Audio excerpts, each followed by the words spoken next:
Bom dia, irmãs e irmãos! Mais uma vez estamos na nossa escola bíblica dominical, ainda de modo remoto. Sejam todos bem-vindos e bem-vindas. Nesse domingo, dia 16 de agosto, nós hoje vamos falar um pouco sobre presbiterianismo.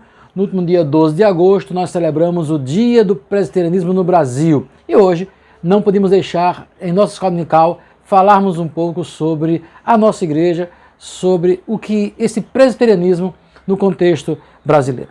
Então a nossa aula de hoje será sobre ser presbiteriano, privilégio e responsabilidade.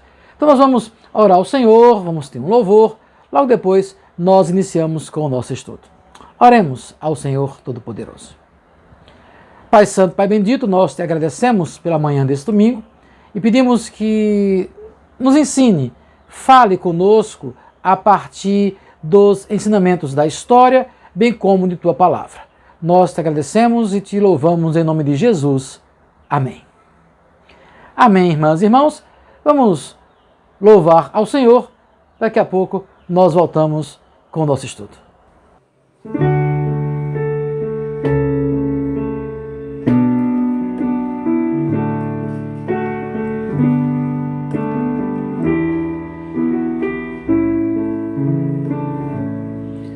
Bem-aventurado aquele que teme ao Senhor, que confia plenamente em seu poder, que medita de dia e de noite, noite e dia sem fim. Sua casa edificada sobre a rocha, não existe vendaval para destruir. E a família que habita dentro dela, no Senhor espera. Espera no Senhor sem desistir, na certeza que Ele não falha. Tudo Ele já preparou. Seu amor nunca mudou. Espera no Senhor sem desistir. Seu amor nunca mudou.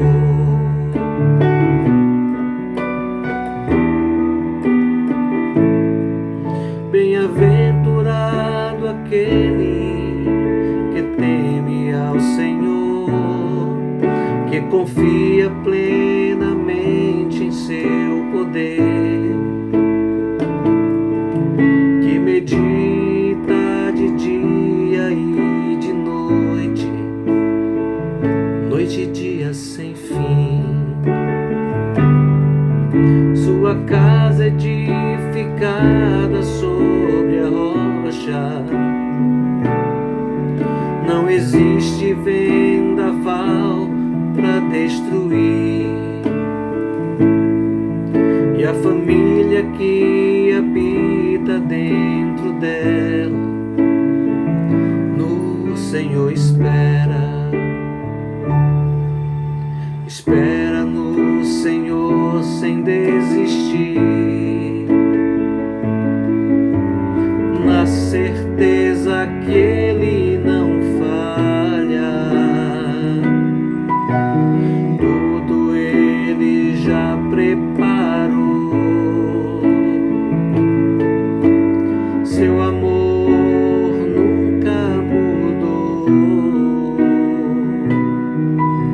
Espera no Senhor sem desistir. Seu amor nunca mudou. Seu amor nunca mudou. Seu amor nunca mudou.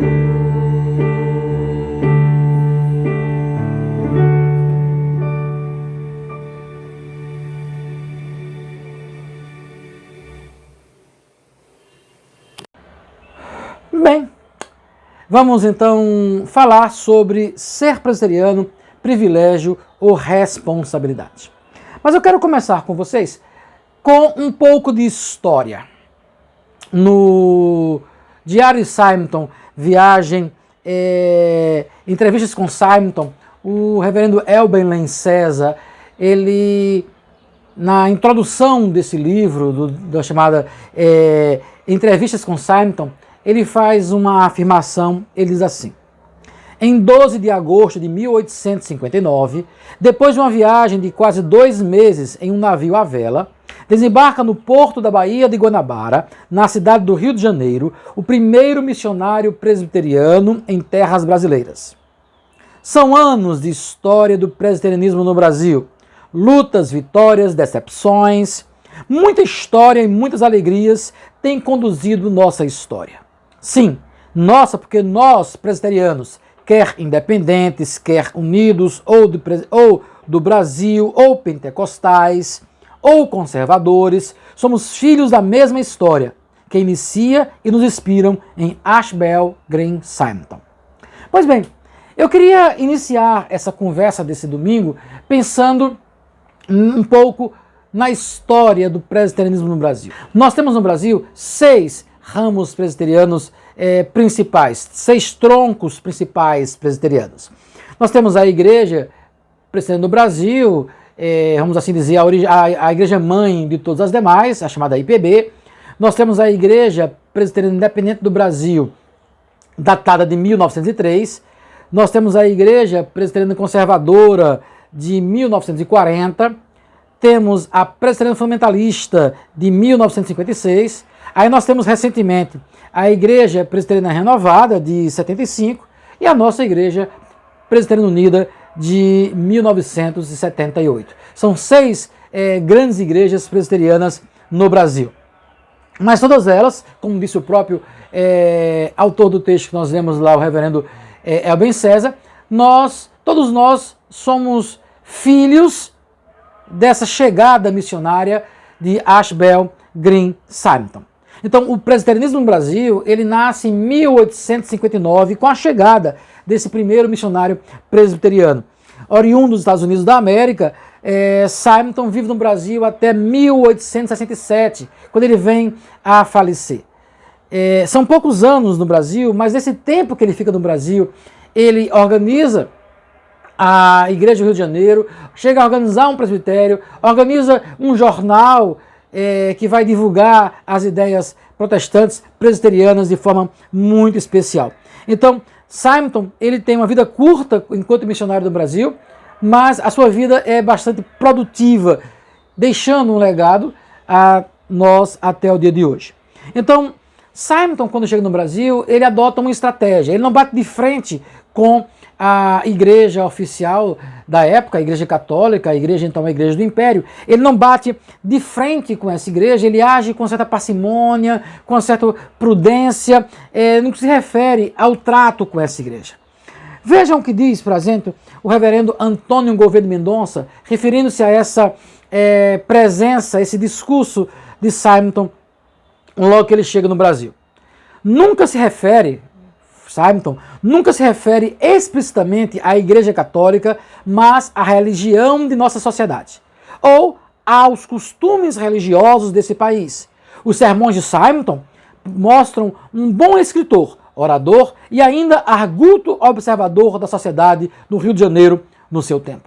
Então Simonton, ele não diz que a religião é do demônio, que a religião vai levar para o inferno, não. Ele começa a mostrar que os costumes, a tradição da religião oficial do Império não levariam à salvação. Ele começa usando um discurso muito bem elaborado. Ele apresenta a mensagem do Evangelho de Jesus Cristo a partir da leitura presbiteriana, mas sem bater de frente com a Igreja Católica. Simonton, ele procurava convencer os seus fiéis, ou no caso, os ouvintes da palavra, de que a religião oficial do Império trazia uma falsa segurança no respeito à salvação em relação à fé. Porque essa religião estava pautada em tradições e em costumes. e não na experiência pessoal com Deus. Então, para Simeon, a segurança estava ligada à questão da imortalidade, do consolo, que somente a presença e o encontro pessoal com Jesus poderia dar àquelas pessoas. Então, a segurança quanto à vida futura estava em Jesus Cristo, e não na tradição, e não nos ritos que a igreja, então, propunha naquele tempo. Simeon, ele vive um momento de conflito na sua chegada no Brasil, porque Simeon, ele é enviado ao Brasil pela Igreja Presbiteriana dos Estados Unidos, do norte dos Estados Unidos, o chamado Board de Nova York. Ele é enviado como missionário pelo norte. No entanto, a igreja americana passava por uma briga interna, uma briga que tem a ver com as questões sociopolíticas americanas. Os Estados Unidos, nesse período, na segunda metade do século XIX, vivia uma briga interna, passou pela Guerra da Secessão. Então você tinha a briga entre o norte, que era abolicionista, e o sul americano, que era escravagista. Certo? Vamos lembrar de O Vento Levou, né? A briga entre os confederados e os Yankees. Essa briga muito real nos Estados Unidos fez com que a igreja presbiteriana também vivesse esse momento de conflito.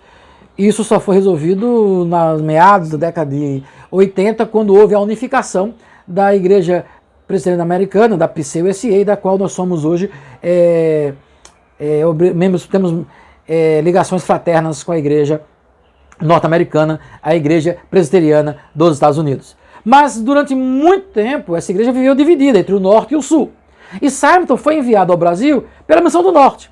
Essa igreja do norte era uma igreja que adotava um modelo teológico chamada Nova Escola Teológica. Uma igreja mais aberta para a discussão da igualdade racial, a questão da república, da democracia americana que estava se fortalecendo no século XIX. Uma igreja que era mais voltada para a indústria. Então, a liberdade, a igualdade, a luta por direitos, o discurso de maior engajamento na vida política e social da sociedade estava presente nessa chamada Nova Escola Teológica, mais liberal na perspectiva teológica e mais engajada nas questões sociopolíticas. No entanto, havia uma outra escola, chamada Velha Escola, ligada à teologia da igreja espiritual, mais próxima da Igreja do Sul. Uma igreja que estava muito mais voltada para a perspectiva proselitista, de converter as pessoas ao protestantismo, mostrando que a partir de uma vida voltada para Deus, você teria uma sociedade melhor. Então, o exemplo disso seriam as colônias inglesas que foram colonizadas por protestantes. Então, essa briga interna e, vamos assim dizer, eclesiástica que Simeon viveu, estava presente na sua prática. Então, se ele tinha um discurso alinhado com a Igreja do Norte, com essa teologia da Nova Escola Teológica, por outro lado, a sua prática pastoral estava muito mais ligada à Igreja da chamada Teologia da Igreja Espiritual, da Igreja do Sul.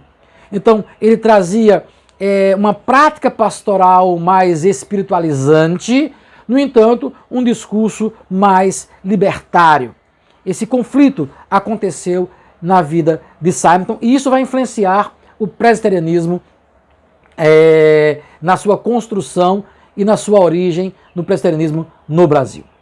Mas antes dos presbiterianos, precisa entender que o Brasil teve pelo menos duas grandes fases da chegada de protestantes no Brasil. Então, logo no início da colonização brasileira, nós tivemos, no século XVI e no século XVII, duas tentativas do protestantismo chegar no Brasil. Uma com os franceses, na Baía do Guanabara, e outra com os holandeses, no Nordeste brasileiro. Ambas foram sufocadas pela metrópole, por Portugal, que sufocou essas duas tentativas de colonização, de evangelização e também de dominação, tanto dos franceses quanto dos holandeses. Essa primeira fase de tentar chegar os protestantes no Brasil é chamado de protestantismo de conquista, tanto os franceses quanto os holandeses. O reverendo Francisco Schalkevich, ele escreve na sua tese de doutorado o seguinte: com a invasão dos holandeses chegou a igreja reformada. Ela não nasceu da semeadura da pregação, mas foi transplantada como uma muda, à semelhança de todos os outros aspectos da vida holandesa. Também a igreja foi transplantada para o Brasil. Inicialmente, seriam igrejas da conquista, como as implantadas pelos conquistadores ibéricos na América do Sul, 100 anos antes, para depois se transformarem em igrejas de imigrantes, que cresceriam também como igrejas missionárias. Basicamente, todavia, seriam também igrejas da conquista.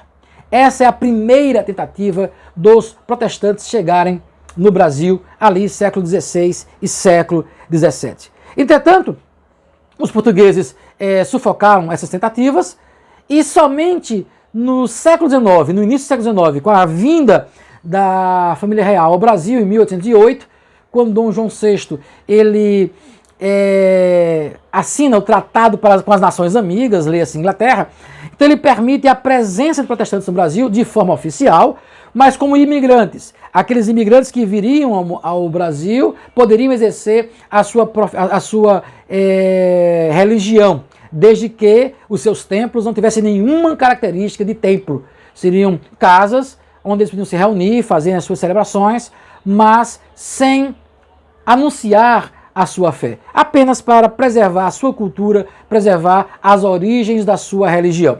Esse protestantismo é chamado de protestantismo de imigração. O foco era a preservar a religião de origem, inclusive como uma certa resistência cultural. Esta presença desse tipo de protestantismo no Brasil foi importante porque fez com que as alianças com o governo, com o Império Brasileiro, permitisse com que, na segunda metade do século XIX, chegassem os primeiros missionários, agora sim, com um protestantismo de missão, chegando para fazer a missão no Brasil. E o primeiro a chegar é o Dr. Robert Calley, um inglês vindo da Ilha da Madeira, que funda no Rio de Janeiro a Igreja Evangélica Fluminense, que vai dar origem aos nossos irmãos congregacionais. Então, é a partir da segunda metade do século XIX que agora os protestantes chegam no Brasil com o propósito de evangelizar, de fato, trazer uma igreja e fundar uma igreja no Brasil a partir da chegada dos missionários. Então nós temos, primeiramente, Robert Calley, depois a chegada de Simonton, e aí você começa a ter os americanos, a Igreja Presbiteriana Americana do Norte dos Estados Unidos, enviando missionários. Envia primeiramente Simonton, depois manda missionários para outras cidades, como São Paulo, Recife, Salvador, aqui com Francis Schneider. Então você vai ter a presença de missionários em outras regiões do Brasil. É nesse contexto que vai chegar no Brasil o Ashbel Green Simonton. Ele chega então com essa característica de um conservadorismo e de um proselitismo. Conservadorismo devido a essa grande influência da chamada teologia espiritual da Igreja do Sul. E com uma ideia proselitista, porque de fato a busca era converter os católicos à fé protestante. Então isso reflete muito essa visão teológica que a Igreja chega no Brasil, uma visão de fato individualista. Porque é converter o indivíduo, é salvar a fé, salvar as pessoas individualmente, trazer uma fé protestante ao indivíduo, e esta perspectiva individualista faz com que a religião torne-se uma religião também intimista. Então, o presbiterianismo brasileiro vai seguir essa tendência da igreja espiritual, porque começam a chegar missionários no Brasil, também vindos mais do sul dos Estados Unidos. E aí esse conflito entre missionários do norte e missionários do sul vai servir de, vamos dizer assim, de pólvora para surgir no Brasil um grupo de pastores nacionalistas que vão lutar por uma independência da igreja brasileira em relação à igreja norte-americana, que vai acontecer no primeiro cisma do presbiterianismo em 1903. Então, esses missionários americanos chegando no Brasil, eles traziam consigo um discurso conversionista, com base na emoção e na experiência religiosa, levando o prosélito a adotar um estilo de vida pautado na moral vitoriana e numa ética calvinista. Então, é uma moral muito rígida, aquela moral com um conjunto de valores e de regras morais muito rígidos, e numa ética calvinista, a ética do trabalho, a ética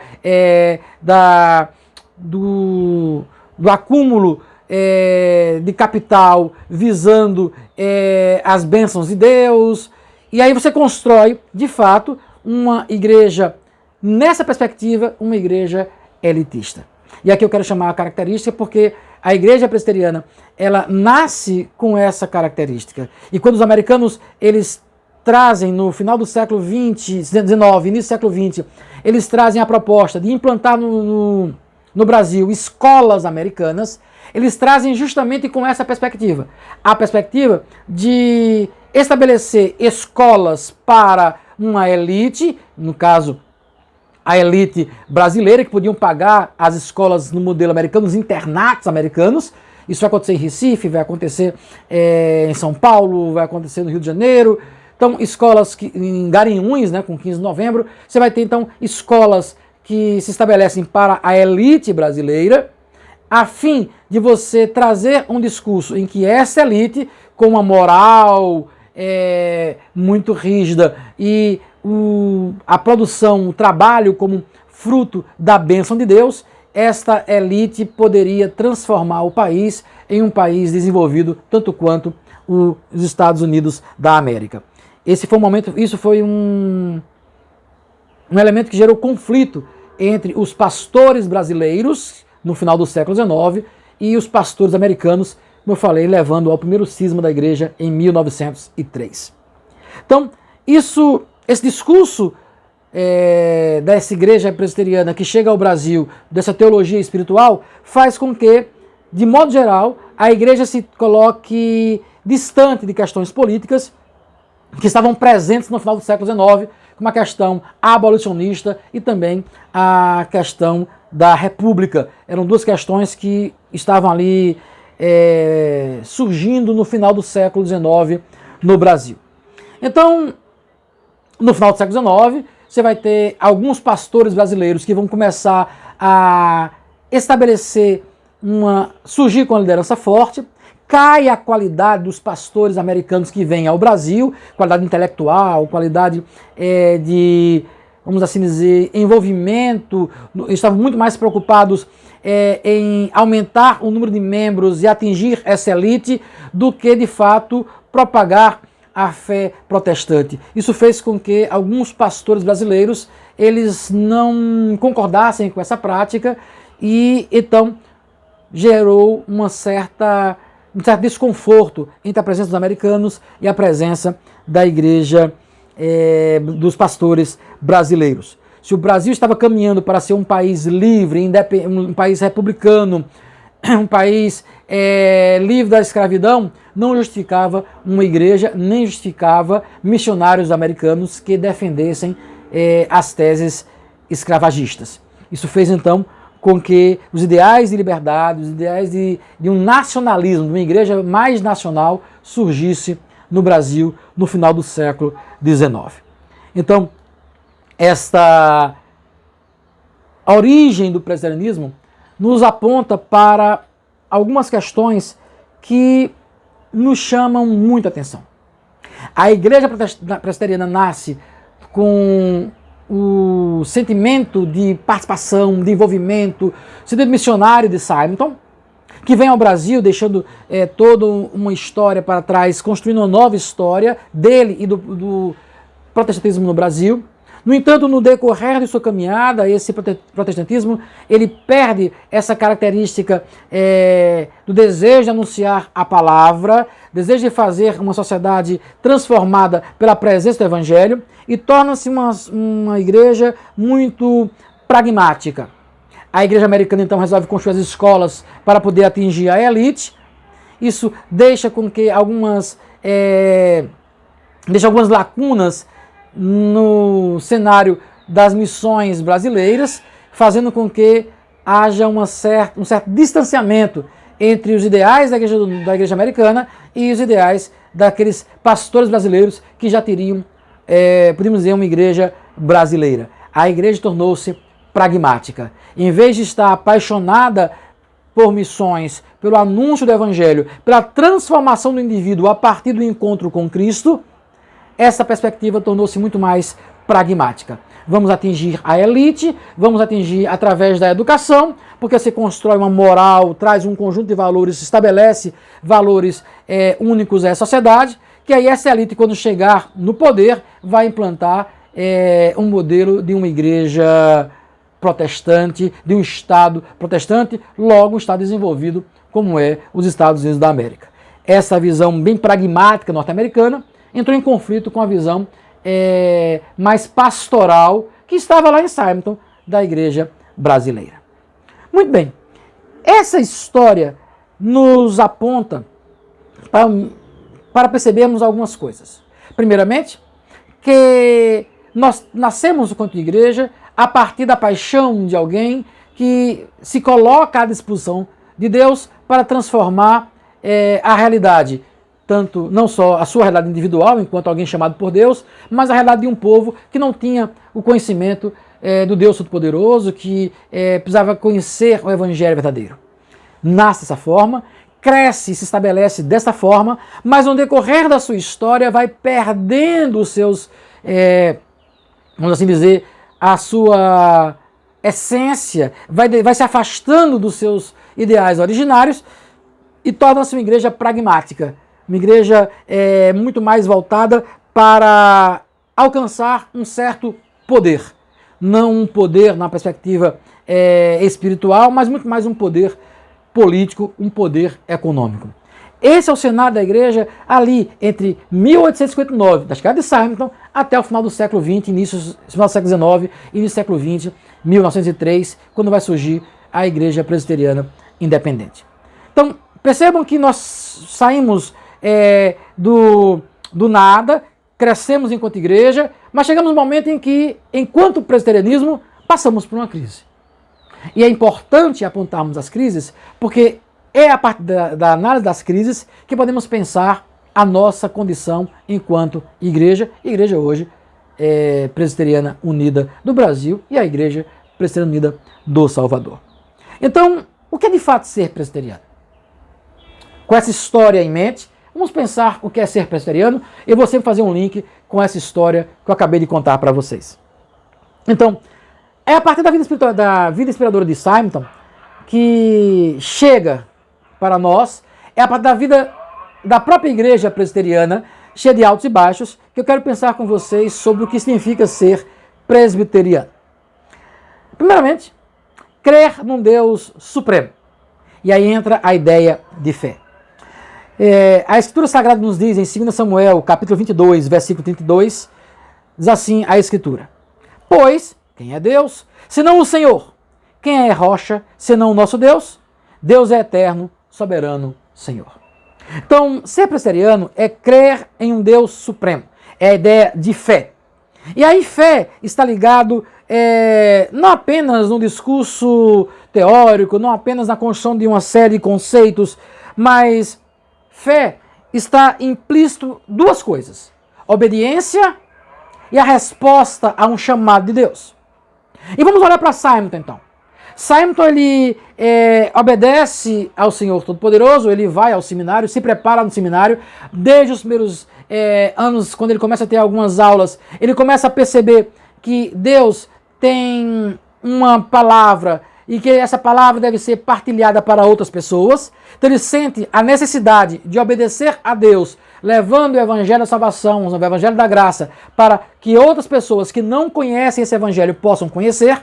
Então, falar em presbiterianismo é falar em obediência. Obediência à vontade do Deus supremo, do Deus que cuida, Deus que zela, Deus que protege. Obedecer a esse Deus é estar atento a ouvir o que esse Deus tem a falar. E aí estar atento a ouvir o que Deus tem a falar implica em responder a esse chamado, dar respostas a essa fala de Deus. Respostas concretas, respostas reais. Não apenas a resposta, Senhor, estou aqui. Não, Senhor, estou aqui, está mesmo. É o que acontece com Simeton. Então nós lemos no diário de Simeton, e aí eu reproduzo para vocês, vão poder ver aqui o que Simeton coloca, em 1857 e 1858, logo antes dele chegar ao Brasil. Vejam o que diz Simeton, e aí relacionando essa ideia de obediência e resposta ao chamado. Por mais de um ano, tenho resolvido na mente a possibilidade de vir a ser missionário. Quando a ideia primeiro surgiu, resolvi pensar seriamente, orar e adiar a decisão até perto do fim do curso. Como está chegando esse fim, a questão pesa cada vez mais sobre mim e, se fosse possível, gostaria de vê-la decidida. O Dr. Wilson, das Missões Estrangeiras, esteve em meu quarto hoje e falamos sobre as missões. Deixei-lhe fortes razões para crer que eu formalmente me ofereceria para trabalhar com a junta. Meus sentimentos a respeito desse trabalho já são menos inquietos agora do que quando a decisão estava longe.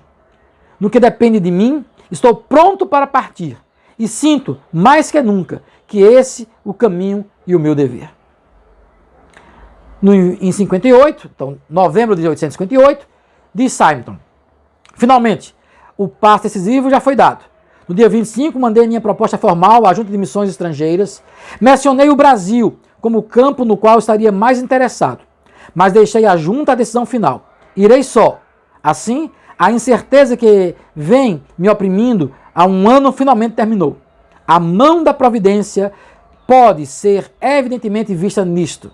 A ti, ó Deus, confio os meus caminhos, na certeza de que o Senhor dirigirá meus passos retamente. Vejam que ser presbiteriano é, de fato, crer na soberania de Deus, estar pronto para crer e se colocar na presença de Deus. Simeton é inspirador.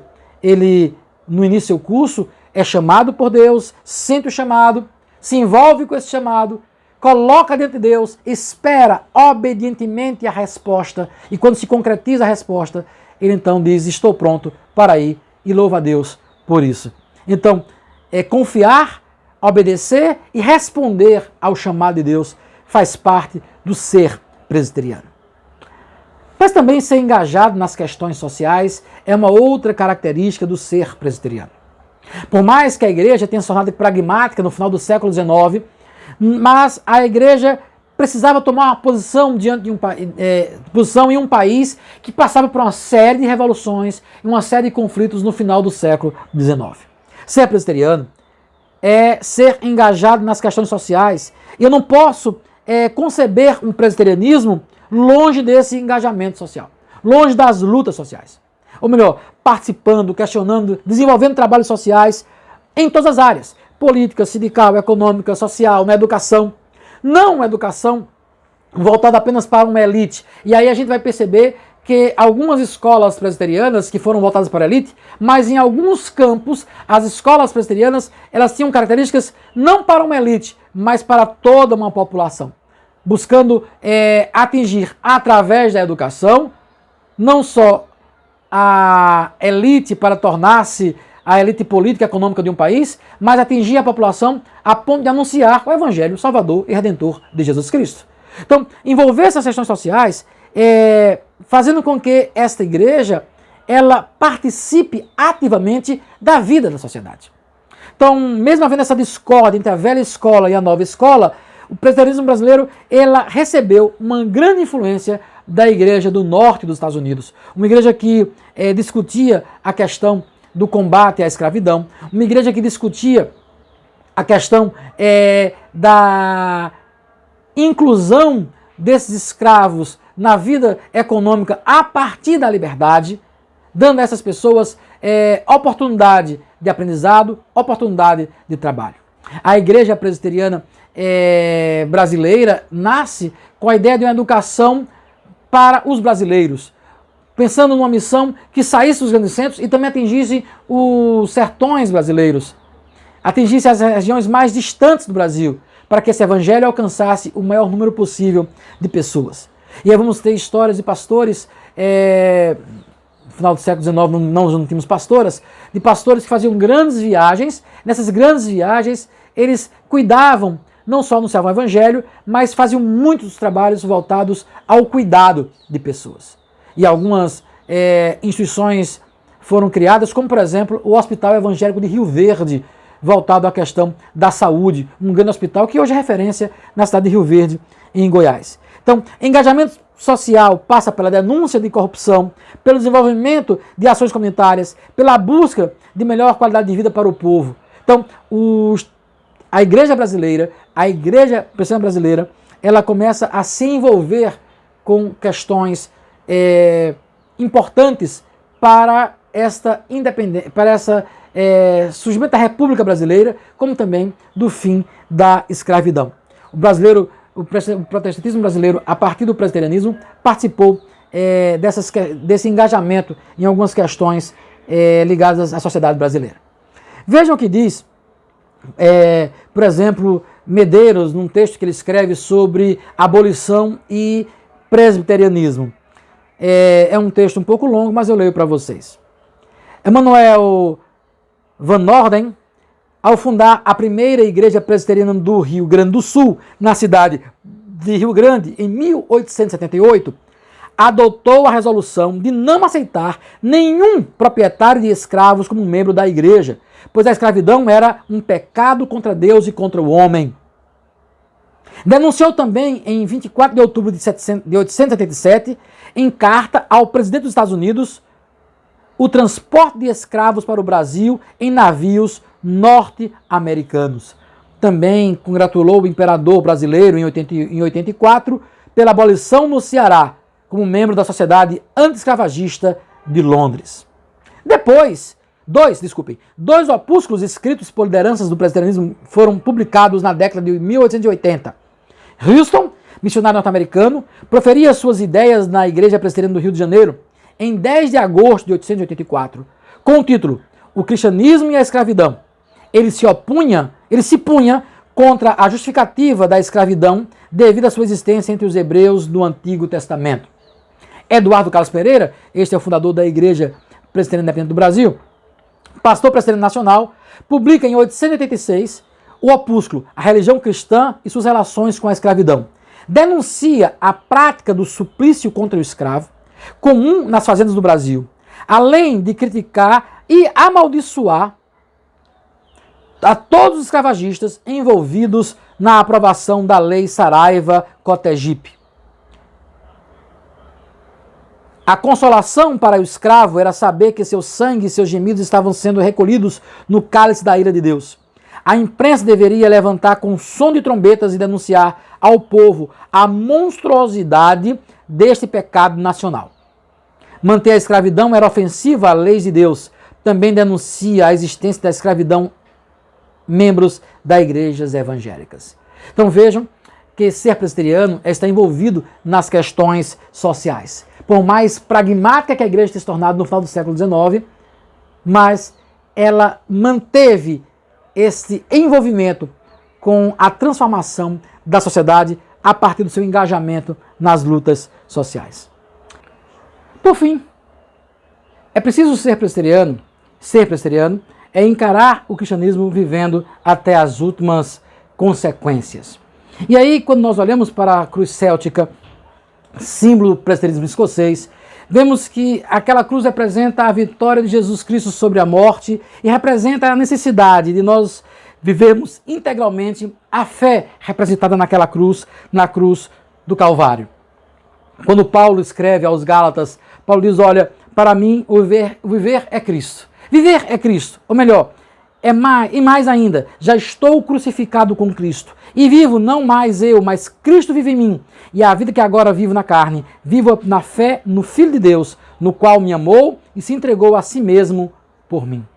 Paulo está mostrando que viver o cristianismo é viver, de fato, essa fé até as últimas consequências. Ser presbiteriano é ser um cristão autêntico, que encarna esse cristianismo. Não apenas vive, contempla uma fé, vamos assim dizer, platônica no sentido de você pensar a fé num mundo ideal. Não, a fé é vivida presente, a fé é vivida aqui na sua realidade, está engajado com as questões sociais, crer na obediência, crer na soberania, obediência e resposta ao chamado, leva você a viver realmente esta fé. Ser presbiteriano é levar o cristianismo até as últimas consequências. Quando nós pensamos, por exemplo, na letra do hino que estou fazendo aqui, se sou cristão, ele chama essa encarnação da fé, a viver a fé na sua prática, não só contemplar, mas vivenciar essa fé. Ser cristão é vivenciar essa fé. Ser presbiteriano é viver essa fé até as últimas consequências. E aí nós vamos perceber isso exatamente na própria vida de Ashbel Green Simonton. Quando ele resolve, lá atrás, no seu chamado, ele diz, olha, eu quero ir para missões. Que lugar? E passa seu tempo orando, falando com Deus. No final do seu curso diz, não, pense que é o Brasil. E coloca-se à disposição. Ele vem sozinho, ele vem para uma terra distante, sem saber falar português. Chega aqui, inicia um trabalho, em que nesse seu trabalho ele vai plantar uma igreja, vai plantar um presbitério, vai fundar um jornal. Morre muito cedo, mas ao morrer ele deixou um legado fruto de uma vida cristã que foi literalmente encarnada. É preciso viver o cristianismo até as últimas consequências. Ser presbiteriano é viver através dessa relação com Deus, da espiritualidade, de conversar com Deus, do falar com Deus, da oração, de confiar em Deus, responder a esse chamado, se envolver com as questões da sociedade, estar presente anunciando o evangelho da graça, mas também denunciando aquilo que é contra o próprio evangelho, vivendo a fé cristã na sua integridade. Isso é ser presbiteriano. Nesses 161 anos de existência, nós somos parte dessa história. Somos história viva dessa igreja. Tudo começou com Simonton, mas passou por várias pessoas, com seus altos e baixos, e chega até nós hoje. Há coisas na nossa história que talvez nós tivéssemos vergonha, pudéssemos até deletar na história do presbiterismo brasileiro. Mas nós não deletamos, porque é através de erros do passado que nós podemos também pensar o nosso presente e pensar o futuro de nossa igreja. Não vamos olhar para a história apenas como um fato ocorrido do passado e pronto. Vamos olhar para a história como fatos que ocorreram e que de fato ainda estão a ocorrer. Por isso, somos chamados a continuar fazendo o presbiterianismo crescer, fazer com que o Evangelho de Jesus Cristo cresça através da igreja presbiteriana. Seja a IPU, a IPI, a IPB, a IPR, a IPC, seja o ramo presbiteriano que for. Simonton nos dá uma certa inspiração. Deus nos dá a força, Deus nos dá seu Espírito, Deus nos dá a sua palavra. A igreja presbiteriana nos dá as ferramentas doutrinárias. Então, vamos nós fazermos o presbiterianismo acontecer. E eu quero encerrar esta aula de hoje com uma frase do próprio Simonton. Se o campo é o mundo, então todas as esferas precisam ser ocupadas. E a recusa de alguns em ir aos lugares menos promissores somente torna este dever mais imperativo para os outros. Ser presbiteriano é exercer fé, mas também é ser responsável. Responsável com o outro, responsável com aquele que precisa, de fato, conhecer o Evangelho Redentor de Jesus Cristo. Deus abençoe, irmãos e irmãs. Nós vamos para um momento de louvor. Na sequência, nós voltamos para orar e dar alguns avisos. Deus abençoe.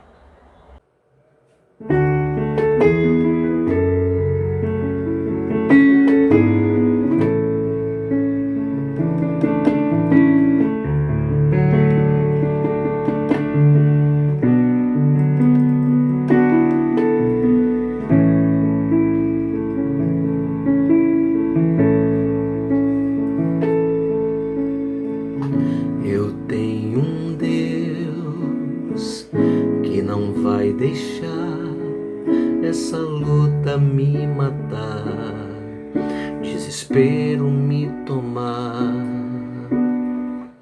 por mais pressão que seja a situação, o controle ainda está na palma de suas mãos. Eu tenho um Deus que não vai deixar essa luta me matar, desespero me tomar. Por mais pressão que seja a situação, o controle ainda está na palma de suas mãos. O choro dura uma noite, mas a alegria ela vem pela manhã. Eu creio, eu creio.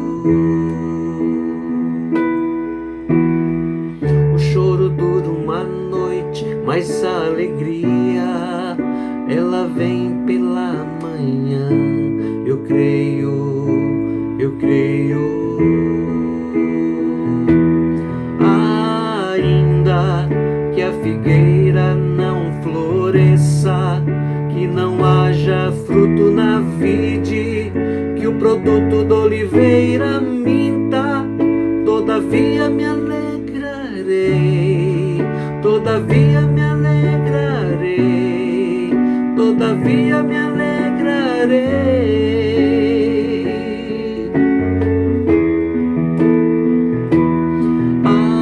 Ainda que a figueira não floresça, que não haja fruto na vide, que o produto da oliveira minta, todavia me alegrarei, todavia me alegrarei, todavia me alegrarei.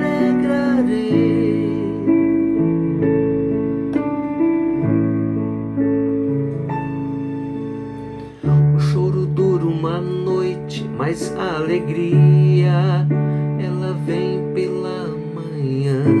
Eu creio, eu creio.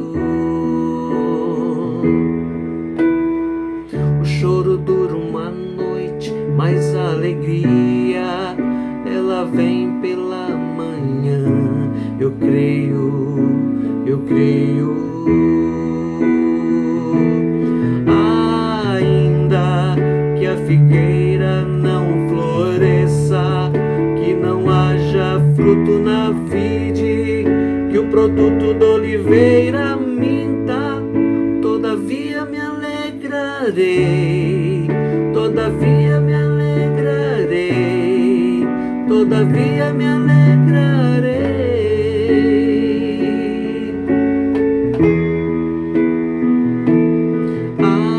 Ainda que a figueira não floresça, que não haja fruto na vide, que o produto da oliveira minta, todavia me alegrarei, todavia me alegrarei, todavia me alegrarei,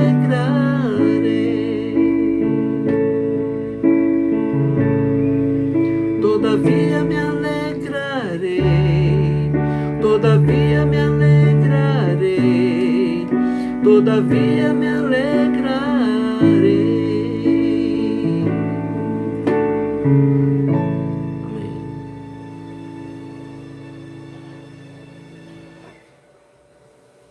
Amém.